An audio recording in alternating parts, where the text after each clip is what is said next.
여러분 정말 영상으로나마 여러분을 뵙게 돼서 감사하고요. 예배 가운데 오늘도 하나님의 충만한 은혜가 가정가정마다 넘치기를 주님의 이름으로 축원합니다. 코로나로 우리가 정신없이 지금 살아가고 있지만 우리는 지금 사순절 기간을 보내고 있습니다. 사순절은 예수님의 부활을 기점으로 40일 전부터 이 주님의 고난과 부활, 이것을 기념하고 묵상하면서 자기를 돌아보고 또 스스로 절제하고 회개하고 그러면서 경건하게 시간을 보내는 그런 절기입니다. 그럼 여기서 왜 40일이냐? 이 40일이라는 숫자는 여러 가지 의미를 가지고 있지만 이 숫자는 성경을 보면 고난과 경건한 삶을 상징하고 있다는 것을 우리가 알 수가 있습니다. 그래서 모세도 40일간 시내산에서 하나님의 말씀을 받을 준비를 했고요. 또 예수님께서도 공생의 사역을 시작하기 전에 40일 동안 광야에서 또 시험을 받으셨죠. 그래서 40이라는 숫자가 이제 나온 거죠. 특히 올해는 이 코로나19 사태와 함께 우리가 사순절을 같이 이제 보내고 있는데요. 사회적 거리두기 이게 확산되면서 집에 있는 시간이 굉장히 많아졌습니다. 또 직장인들도 재택근무하시는 분들이 점점 많아지고 있고요. 또 장사하시는 분들은 매출이 줄고 또 이 문을 닫는 분들도 많이 생겨났습니다. 학생들은 또 개학이 연기되면서 집에 있는 시간이 굉장히 또 많아졌습니다. 이 경제가 마비가 되고 교육, 문화, 스포츠 모든 것이 정지돼 버렸어요. 정말 전례를 찾아볼 수 없는 그런 힘든 시간을 우리가 보내고 있습니다. 하지만 우리가 이 시간을 보낼 때 어떤 불평과 걱정으로 보내기보다는 우리가 이 코로나 사태를 발판으로 삼아서 우리 주님을 더 깊이 묵상하고 더 친밀하게 만나는 그런 자기 자신의 이 경건 생활을 회복하려고 하는 그런 노력으로 이 시간을 보내야 될 거라 생각이 됩니다. 그렇게 경건을 회복하려고 노력하면서 이 시간을 보내다 보면 의외로 이 시간이 우리에게 복이 되고 은혜가 되고 하나님의 축복이 가정가정마다 여러분의 인생 가운데 충만하게 임할 줄로 믿습니다. 그래서 오늘 이 본문을 보면요, 우리가 예수님을 묵상할 때 예수님이 이 땅에 오셔서 나에게 하시고 싶은 말씀이 무엇이었는가? 하시고 싶은 말씀이 무엇이었기에 그 하늘의 영광을 저버리고 나에게 달려오실 만큼 그렇게 절박하게 나에게 말씀하시고 싶었던 것은 무엇인가? 오늘 이 본문을 보면 잘 알 수 있습니다. 함께 오늘 이 말씀을 나눌 때 사순절 기간 예수님을 더 깊이 묵상하고 예수님을 친밀하게 만나는 그런 시간이 되기를 다시 한번 주님의 이름으로 축원드립니다. 첫째는 한번 따라해 주십시오. 너에게 미래가 있다. 너에게 미래가 있다. 우리 영상을 보고 있는 우리 가정의 모든 가족들도 함께 따라해 주시기 바랍니다. 다시 한번 합니다. 너에게 미래가 있다. 예수님께서 길을 가시다가 맹인한 사람을 보게 됩니다. 제자들이 예수님에게 물어요. 예수님, 도대체 이 사람이 맹인으로 태어난 것이 누구 죄 때문입니까? 부모님 죄 때문입니까? 아니면 자기 죄 때문입니까? 도대체 이 사람 누구 때문입니까? 이렇게 묻습니다. 그러자 예수님은 제자들이 기대했던 대답과는 전혀 다른 대답을 하시죠. 그 이유는 뭐냐? 누구의 죄 때문이 아니라 바로 하나님이 하시는 일을 나타내시려고 한 거야. 다시 말하면 이 말은 하나님의 영광을 위한 것이다. 하나님께서 사용하기 위한 거야. 하나님의 뜻 가운데 있는 거야. 이런 말씀이시죠. 너희들이 볼 때는 이 사람의 인생이 망한 인생처럼 보일지 모르지만 이 사람은 하나님의 영광을 위해서 준비된 축복의 사람이야. 여러분, 지금도 이해하기 힘들지만 당시에는 더더욱 이 말씀을 이해할 수가 없는 그런 상황이, 그런 시대이지 않았습니까? 아니, 어떻게 앞을 볼 수도 없고 길에서 구걸이나 하면서 살아가는 그런 사람이 하나님의 영광이 될 수 있단 말인가? 말도 안 되는 생각이었죠. 그러나 하나님의 영광이다라는 이 말 한마디가 다른 사람은 몰라도 이 맹인의 마음을 꿈틀거리게 만들었을 거예요. 평생 세상을 보지 못하고 온갖 천대와 무시와 조롱 속에서 살아가면서 구걸로 연명하고 있었던 이 거린의 마음은 아마도 만신창이가 되어 있지 않았겠습니까? 희망이라는 말은커녕 따뜻한 말 한마디 어디에서 이 사람이 그걸 들을 수 있었겠습니까?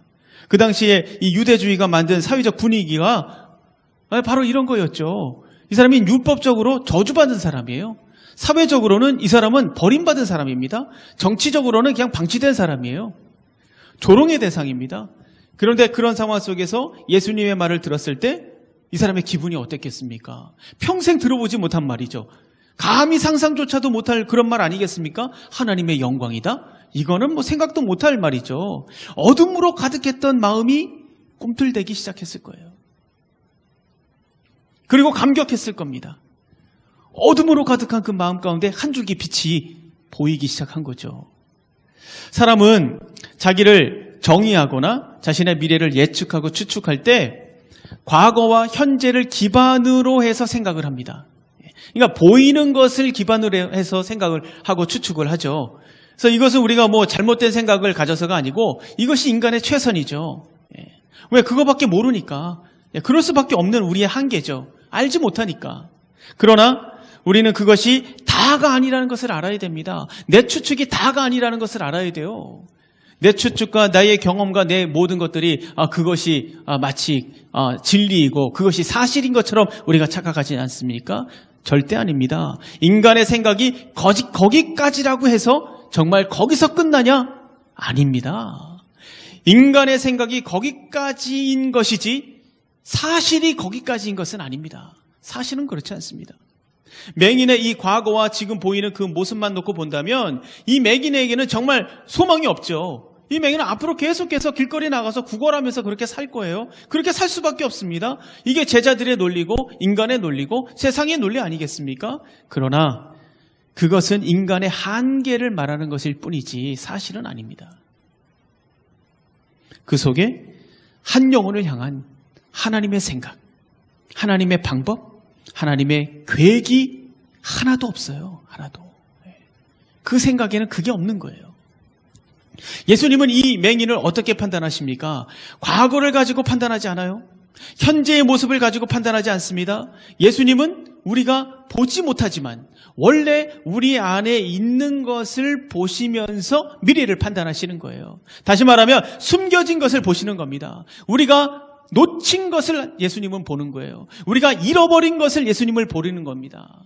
우리가 느낄 수조차 없는 바로 그것. 그러나 여전히 우리 안에 존재하고 있는 것, 그것을 보시면서 말씀하시는 거예요.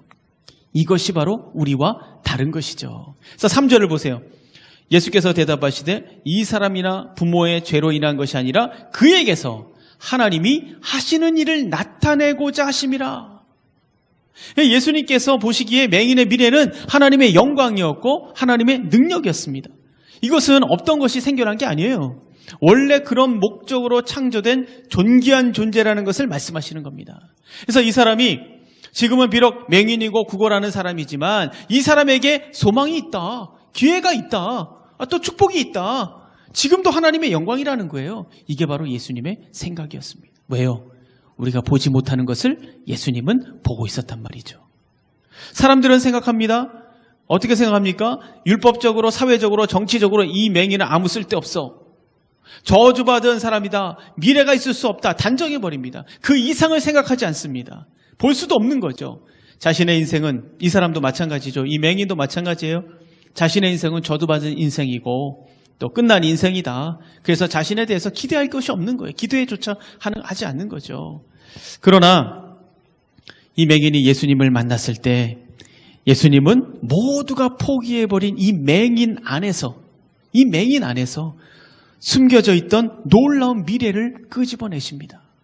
그 사람 안에 있던 놀라운 소망도 끄집어내십니다. 모든 사람들이 몰랐어요. 그 사람도 몰랐어요. 그런데 그 안에서 놀라운 소망을 끄집어내시고 놀라운 감동과 감격을 끄집어내시고 미래를 끄집어내시고 그것을 가지고 맹인의 눈을 열어주시고 세상을 보게 하셨습니다.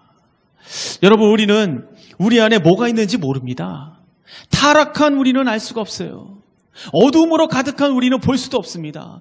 욕심과 교만으로 쩔어있는 우리는 쳐다보려고 하지도 않습니다. 절망과 낙담으로 짓눌려 있는 우리는 그것을 묻어버리고 잊어버렸어요. 그래서 우리는 맹인처럼 살아가고 있는 거예요. 맹인처럼. 여기 본문의 맹인은 다른 사람이 아닙니다. 바로 우리예요.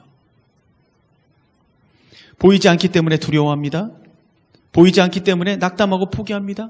보이지 않기 때문에 구걸하는 인생으로 살아갑니다. 보이지 않기 때문에 미래를 꿈꾸지 못합니다. 보이지 않기 때문에 사망을 향해서 살아가고 있어요. 그러나 안타까운 것은 뭐냐면 우리가 보지 못한다고 해서 없는 것이 아니라는 것이죠. 만약에 우리가 보지 못해서 없는 것이라면 억울하지도 않죠. 억울할 것도 없죠. 그런데 보지 못한다고 해서 없는 게 아니라는 거예요. 고린도후서 4장 18절 이렇게 말씀하시죠. 우리가 주목하는 것은 보이는 것이 아니요 보이지 않는 것이니 보이는 것은 잠깐이요 보이지 않는 것은 영원함이라. 여러분, 우리는 눈에 보여야 진짜라고 생각하지 않습니까? 눈에 이 보인다고 해서 진짜가 아니라 진짜는 보이지 않는 것이다 라고 말씀하고 있어요. 눈에 보이지 않지만 나를 향한 하나님의 계획이 있다는 거죠. 눈에 보이지 않지만 나를 향한 하나님의 인도가 있는 거예요. 눈에 보이지 않지만 나를 위한 하나님의 은혜가 계속 흘러가고 있는 것입니다. 이것이 진짜다 라고 하나님께서 오늘 우리에게 말씀해 주시고 있는 겁니다. 여러분, 박강월 권사님이라는 분이 있어요. 간증도 많이 하시는데요. 이분은 2살 때 다락에서 이제 떨어졌어요. 근데 그걸 모르고 소아마비 증세가 보여서 병원에 갔더니 소아마비 판정을 받았습니다. 그래서 2살 때부터 42살까지 40년 동안 이분은 소아마비로 살았어요. 그러니까 40년을 다리를 절면서 소아마비로 산다는 거, 여러분 그 인생이 얼마나 힘들고 고통스러웠겠습니까? 2살 때서부터. 그런데 하루는 다리가 너무 아파가지고 병원을 찾아갔어요. 놀라운 일이 일어나 놀라운 사실을 알게 됐습니다. 뭐냐면 이분이 소아마비가 아니었다는 거예요. 소아마비가. 뭐냐면 골반뼈가 접골이 되면서 그대로 굳어 있었던 겁니다. 그래서 수술을 받았어요. 2 다리가 똑같아졌습니다. 키가 4cm가 커졌어요. 정상인이 됐습니다. 정상인이. 한 의사의 틀린 말 한마디, 오진, 이 틀린 말 한마디가 한 여인의 인생을 완전히 망쳤어요. 여러분 생각해 보십시오. 이 권사님이 얼마나 억울하겠습니까? 얼마나. 땅을 치면서 억울할 일이죠. 이거 정말. 다리를 절면서 소아마비로 살았던 그 세월이 얼마나 억울하겠어요. 넌 소아마비야? 라는 그 말 한마디에 묶여서 인생을 산 거예요. 의사의 이 권위 때문에 또 가서 뭐 확인도 못하지 않습니까? 그저 나는 소아마비구나. 그래 어쩔 수 없구나. 그것이 틀린 생각이고 거짓이고 진실이 아닌데도 우리는 그것이 진실인 양 소아마비로 평생을 살 수밖에 없었습니다. 여러분은 여러분 자신을 제대로 알고 있다고 생각하십니까? 나는 나를 제대로 알고 있는가? 오늘 주님은 우리에게 분명하게 말씀하십니다. 너는 소아마비가 아니야. 너는 실패자가 아니야. 넌 낙오자가 아니야. 너는 죽은 자가 아니야. 내 속에 하나님의 미래가 있어. 너의 속에 하나님의 역사가 있어. 오늘 이것을 말씀하시는 거예요. 이것을 증명하고 보여주시고 깨닫게 하기 위해서 누가 오셨습니까? 예수 그리스도께서 오신 거예요. 달려오신 겁니다. 야, 너 소아마비 아니야. 아이고, 너 죽어가는 사람 아니야. 너 죽은 사람 아니야. 낙오자 아니야. 실패자 아니야. 이것을 말씀하시기 위해서 뛰어내려 오신 거예요. 그래서 로마서 5장 8절 우리가 아직 죄인 되었을 때에 그리스도께서 우리를 위하여 죽으심으로 하나님께서 우리에 대한 자기의 사랑을 확증하셨느니라. 그러니까 하나님은 말로만 사랑해 이런 분이 아니에요. 이것을 완전히 확증해 주셨다는 거죠. 누굴 통해서? 예수 그리스도를 통해서. 예수님을 우리에게 보내신 거예요.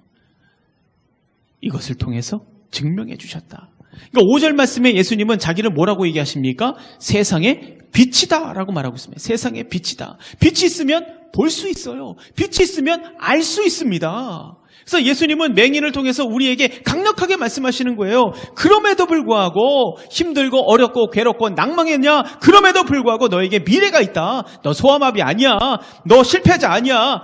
예수님은 이 말씀을 하기 위해서 달려오신 겁니다. 그리고 죽으셨고 다시 부활하셨고 우리의 빛이 되셨습니다.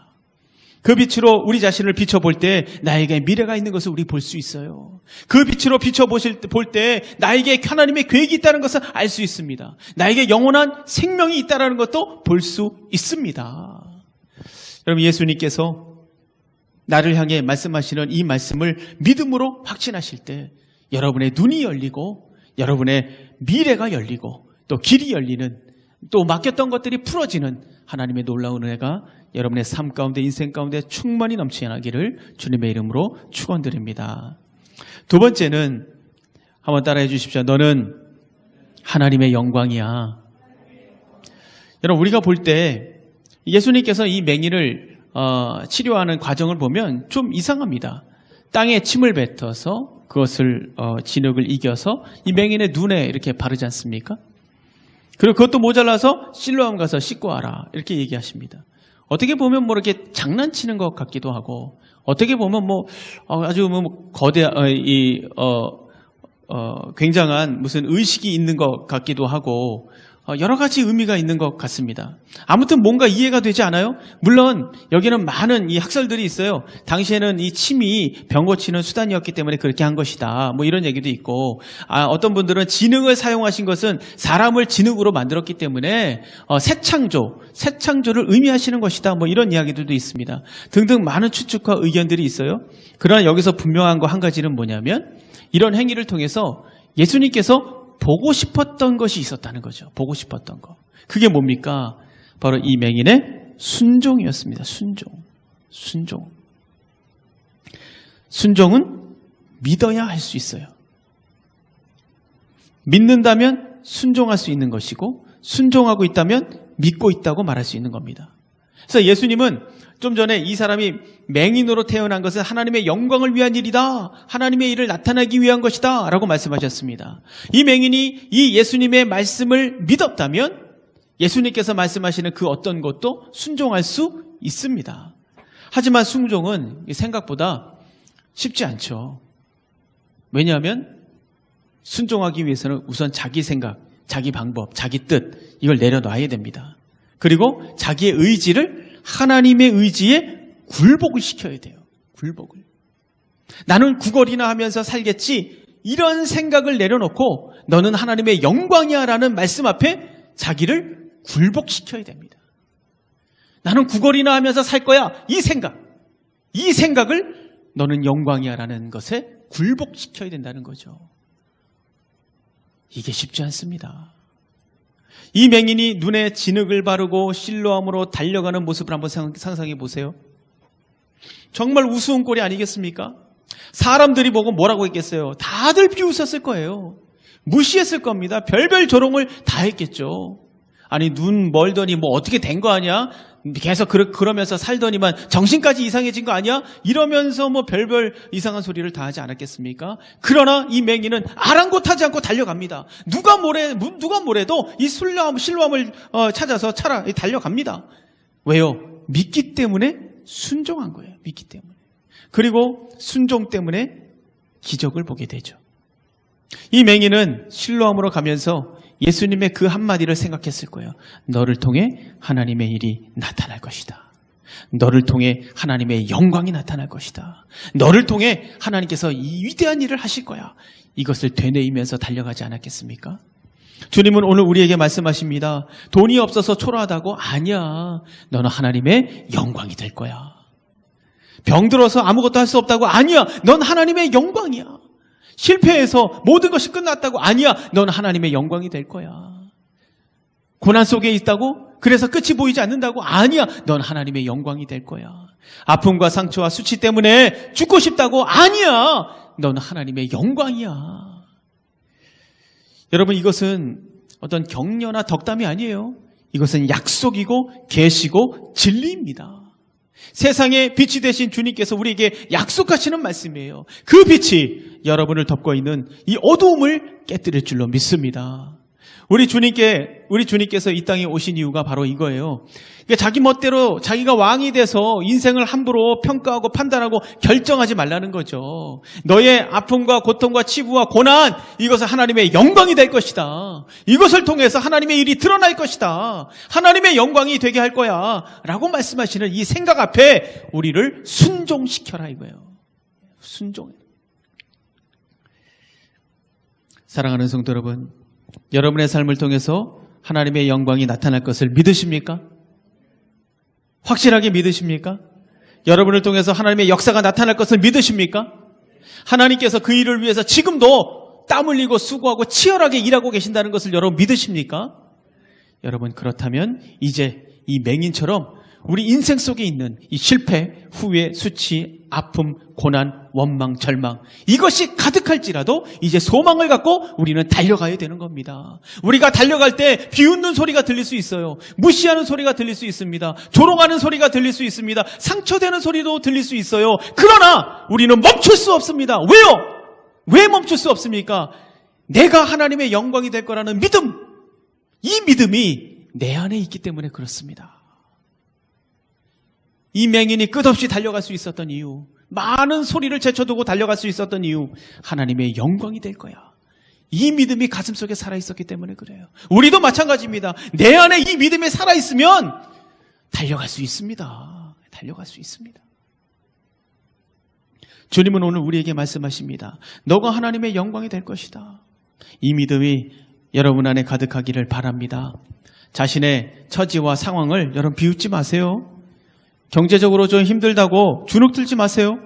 병들었다고 힘들다고 앞이 안 보인다고 알아주지 않는다고 여러분 포기하지 마세요. 여러분의 모든 고난이 하나님의 영광이 될 줄로 믿습니다. 맹인이 눈을 뜬 이유가 뭡니까? 이 믿음이 그 가슴 안에 가득했기 때문에 그렇습니다. 가득했기 때문에.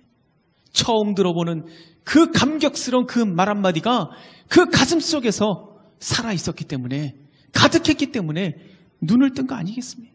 그 믿음을 우리 주님이 사용하신 거예요. 여러분, 예수님께서 이 한마디를 하기 위해서 이 땅에 오셨습니다. 하나님의 영광이 될 거라는 확고한 믿음으로 여러분의 인생 가운데 기적을 만들어가는 우리가 되기를 주님의 이름으로 축원합니다. 세 번째 마지막입니다. 우리 한번 따라해 주십시오. 너는 내가 지킨다. 너는 내가 지킨다. 네, 어떤 드라마 무슨 주제 같죠? 우리 주님은요, 드라마틱하신 분이에요. 너는 내가 지킨다. 너무 멋지신 분입니다. 여러분, 이 실로암은요, 인공적으로 만들어진 연못이죠. 이걸 누가 만들었냐면 히스기야 왕이 만들었어요. 히스기야 왕. 그래서 예루살렘 성 밖에 그 골짜기에 있는 기드온 시내 있지 않습니까? 이것을 지하 동굴을 파갖고 이 예루살렘 안으로 끌어들인 겁니다. 그렇게 해서 만든 인공 연못이에요. 이걸 만든 목적은 뭐냐면 전쟁 중에 이 성 안에 갇히게 되면 물이 있어야 이제 오래 버티지 않습니까? 그래서 물을 확보하기 위해서 만든 연못이 바로 이 실로암입니다. 그래서 전쟁 중에는 이 실로암은 없어서는 안 될 생명수입니다. 생명수. 생명수예요. 그런데 이 실로암이라는 말이 가지고 있는 뜻은 뭐냐면 오늘 본문의 7절에 나와 있죠. 보냄을 받았다라는 뜻을 가지고 있어요. 보냄을 받았다. 보냄을 받았다. 이것이 상징하고 있는 게 있습니다. 뭘까요? 하나님의 보냄을 받은 분이 누구시죠? 하나님으로부터 보냄을 받은 분이 있어요. 그 누굽니까? 예수님이시죠. 실로암은 생명수예요. 보냄을 받았다. 예수님입니다. 정리하면 실로암이 상징하고 있는 것은 바로 예수 그리스도예요. 그러니까 실로암 연못이 어떤 치유의 능력이 있는 겁니까? 아닙니다. 여러분, 치유는 누구이겠습니까? 예수 그리스도. 생명도 예수 그리스도. 구원도 예수 그리스도에게 있는 거예요. 그것을 상징하고 있는 것이 바로 이 실로암이죠. 사람들이 묻습니다. 야, 당신 어떻게 눈을 뜨게 됐어? 이 눈뜬 사람은 분명하게 말합니다. 11절 한번 보세요. 대답하되 예수로 하는 그 사람이 진흙을 이겨 내 눈에 바르고 나더러 실로암에 가서 씻으라 하기에 가서 씻었더니 보게 되었노라. 확실하고 분명하게 예수를 고백하고 있습니다. 그런데 이 유대인들 그리고 종교 지도자들, 이 사람들은요, 예수님이 하신 일이 아니다, 이 말을 듣고 싶었어요. 이 말을. 그거 거짓말이다. 예수님이 한 게 아니다. 이 말을 듣고 싶었습니다. 예수님을 부정하고 싶었던 거죠. 그래서 계속 묻는 거예요. 계속. 그래서 계속 협박하고 위협합니다. 그리고 부모까지 불러옵니다. 그래서 묻습니다. 당신의 아들이 눈을 떴는데 어떻게 떴느냐? 하지만 이 부모가 뭐라고 얘기합니까? 모른다고 거짓말을 합니다. 왜요? 22절을 보면 거기 뭐라고 얘기하고 있습니까? 예수님이 했다고 신하면 출교하기로 결정을 했기 때문에 겁이 난 거예요. 여러분, 당시에 이 출교는 유대 공동체에서 쫓겨나는 겁니다. 쫓겨나면 아무것도 못합니다. 아무것도 못해요. 뭘 할 수가 없어요. 예. 살 수가 없는 거죠. 그래서 그게 무서워가지고 우리는 모릅니다. 그러나 여러분, 눈뜬 사람을 보세요. 눈뜬 사람. 이 사람의 대답은 변함이 없어요. 계속해서 예수님이 하셨습니다. 예수님이 협박하고 위협해도 예수님이 하셨습니다. 27절 보세요. 하도 물어대니까 뭐라고 얘기합니까? 대답하되 내가 이미 일렀어도 듣지 아니하고 어찌하여 다시 듣고자 하나이까? 당신들도 그의 제자가 되려 하나이까? 아니, 내가 몇 번이나 말했는데 왜 자꾸 묻는 겁니까? 고치신 분은 예수십니다. 치유하신 분은 예수십니다. 여러분, 쫓겨날 수도 있어요. 손해볼 수도 있습니다. 해코지 당할 수도 있습니다. 그러나 자신의 눈을 뜨게 하신 분은 예수 그리스도십니다. 끝까지 그 믿음을 지켜내고 있는 것을 우리가 볼 수가 있습니다. 여러분, 우리는 고백하고 있습니까? 누가 나를 지키시는지 여러분 고백하고 있어요. 누가 나를 고치셨는지, 누가 나를 인도하고 계신지, 누가 나의 죄를 대신하셨는지, 또 누가 나를 살리셨는지, 내가 지금 무슨 은혜로 여기까지 살아오고 있는지 여러분 그거 고백하고 계십니까? 당당하게, 확실하게 여러분 고백하고 있습니까? 우리가 신날 때는 잘하죠. 하나님의 은혜입니다. 하나님의 축복입니다. 그러나 어두운 골짜기를 지날 때도, 고난과 고통으로 신음할 때도 여러분은 고백하고 있습니까? 주님이 살리셨습니다. 주님이 살리셨습니다. 주님이 나를 구원하셨어요.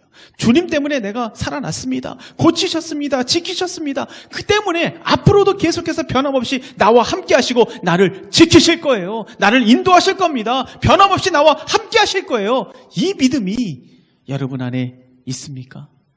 여러분의 입술에서 그 믿음이 지금 고백이 되고 있습니까? 모세는 홍해 앞에서도 하나님을 고백했습니다. 여호수아는 여리고성 앞에서도 하나님을 고백했고, 다윗은 골리앗 앞에서도 하나님을 고백했고, 다니엘의 세 친구는 불구덩이 그 앞에서도 하나님을 고백했고, 다니엘은 사자굴 속에서도 하나님을 고백했고, 바울은 감옥 속에서도 주님을 고백했습니다. 끝까지 하나님을 고백하고 인정했을 때 어떤 일이 일어납니까? 홍해가 갈라지죠. 여리고성이 무너집니다. 골리앗 쓰러집니다. 불구덩이에서 살아납니다. 사자굴에서 살아납니다. 옥문이 열립니다. 있을 수 없는 일들이 일어났다는 거예요. 우리의 믿음이 확실할 때 그 믿음이 세상을 이기고 어둠을 이기고 놀라운 영광을 창조한다는 것을 여러분 믿으시기를 바랍니다. 그래서 요한일서 5장 4절 이렇게 말씀하시죠. 무릇 하나님께로부터 난 자마다 세상을 이기느니라. 세상을 이기는 승리는 이것이니 우리의 믿음이니라. 우리의 믿음이다. 오늘 읽진 않았지만 이 맹인의 이야기가 어떻게 끝이 납니까? 끝까지 변함없이 예수님이 고쳤다라고 고백합니다. 그래서 결국은 어떻게 됩니까? 쫓겨나죠. 쫓겨납니다. 그래서 그 후에 예수님께서 이 사람이 쫓겨났다는 얘기를 듣고 이 사람을 만납니다. 그리고 예수님께서 35절을 보세요. 거기서 뭐라고 얘기합니까? 내가 인자를 믿느냐라고 묻습니다. 너가 인자를 믿느냐? 이 사람이 말합니다. 주여, 내가 믿고자 하나이다. 믿고자 하나이다. 눈만 뜬 것이 아니고 구원까지 받게 됩니다. 육적인 축복, 영적인 축복 다 받습니다. 여러분, 어떤 상황 속에서도 하나님을 인정하고 고백하고 찬양하는 자를 하나님은 기뻐하시고 끝까지 지키고 인도한다는 것을 여러분 믿으시기를 바랍니다. 그것이 바로 하나님이 축복하시는 자예요. 그래서 다윗은 시편 34편 1절에 보면 이렇게 노래를 합니다. 내가 여호와를 항상 송축하며 내 입술로 항상 주를 찬양하리이다. 항상이라고 얘기합니다. 항상, 늘 언제나 송축하고 주를 찬양한다. 모든 상황 속에서 변함없이 하나님을 찬양하고 경배하겠다라고 고백을 하죠. 그리고 그 이후에 말씀을 쭉 읽어보면 이렇게 항상 계속해서 하나님을 고백하고 찬양할 때 바로 그 사람의 기도를 응답하신다. 그리고 바로 그 사람을 모든 환난에서 구원하신다라고 말씀하고 있어요. 그래서 시편 34편 7절 8절 그 뒤에 7절 8절을 쭉 읽어보면 이렇게 얘기하죠. 이 곤고한 자가 부르짖음에 여호와께서 들으시고 그의 모든 환난에서 구원하셨도다. 여호와의 천사가 주를 경외하는 자를 둘러 진치고 그들을 건져내시는도다. 우리 주님은 믿음을 지키는 자를 끝까지 지키시고 영원토록 함께할 거야. 이 말씀을 하시기 위해서 이 땅에 오셨습니다. 어떤 상황 속에 있더라도 여러분의 믿음을 지키시고 영원토록 함께 하시는 하나님의 은혜를 누리시기를 주님의 이름으로 축원합니다. 여러분 말씀을 맺습니다. 예수님은 우리와 함께 하시기 위해서 이 땅에 임마누엘로 오셨습니다. 그리고 우리에게 말씀하십니다. 너에게 미래가 있다. 너가 보지 못하는 미래가 있어. 상상하지 못할 영원한 미래가 너에게 있다. 또 두 번째, 너는 하나님의 영광이다. 고난이 있고 슬픔이 있고 실패가 있어도 너는 하나님의 영광이 될 거야. 그리고 마지막 하나, 너는 내가 지킨다. 너의 믿음이 너의 힘과 능력과 구원이 될 거야. 영원토록 내가 너를 지킬 거야. 함께 할 거야. 맹인은 예수님을 만나서 이 세 가지 말씀, 이 세 가지의 축복을 받게 되는 거죠. 그리고 그것에 대해서 믿음으로 반응을 합니다. 믿음으로. 기적 같은 인생을 열어가게 됩니다. 예수님은 지금도 이 세 가지를 우리에게 말씀해 주시고 있어요. 야, 너에게 미래가 있어. 끝난 게 아니야. 또 여러분의 모든 고난과 아픔들이 하나님의 영광이 될 거야. 끝까지 여러분과 너와 함께 할 거야. 우리 주님께서 계속 이걸 말씀하시는 거죠. 그리고 이것을 말씀하시기 위해서 하나님의 아들 예수 그리스도께서 하늘 보좌를 버리시고 이 땅에 오신 겁니다. 예수님의 이 세 가지 말씀을 여러분 일주일 동안 묵상하시기 바랍니다. 아, 나에게 미래가 있구나. 아, 내가 하나님의 영광이구나. 아, 하나님께서 나를 지키시고 나와 영원토록 함께 하시는구나. 이 세 가지를 묵상할 때 우리의 마음이 뜨거워지는 겁니다. 우리의 마음이 뜨거워지면 믿음이 일어나면 새로운 미래가 시작이 되는 거예요. 그것이 오늘 맹인이 경험한 거 아니겠습니까? 이 경험이 바로 오늘 우리의 경험이 되기를 주님의 이름으로 축원합니다.